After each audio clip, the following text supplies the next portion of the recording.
ఎక్కడో ఒకరు ఇద్దరు స్పందిస్తారు.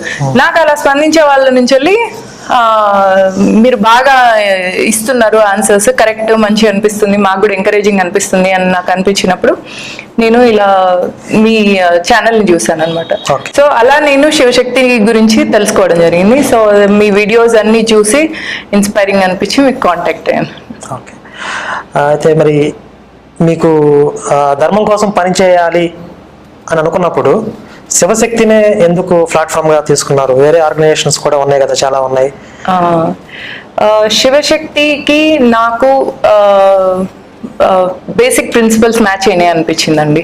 సో మీరు ఏవైతే కరెక్ట్ గా వాళ్ళని కౌంటర్స్ ఇస్తున్నారో ఇది కరెక్ట్ అని నాకు అనిపించింది అనమాట. సో ఈ ప్లాట్ఫామ్ లో అయితే నాకు మ్యాచ్ అయ్యే విజన్ ఉంది వీళ్ళకు. సో నా విజన్ వీళ్ళ విజన్ మ్యాచ్ అయితే we can do something for the country. ధర్మం కోసం, దేశం కోసం ఏదైనా చేయాలి అంటే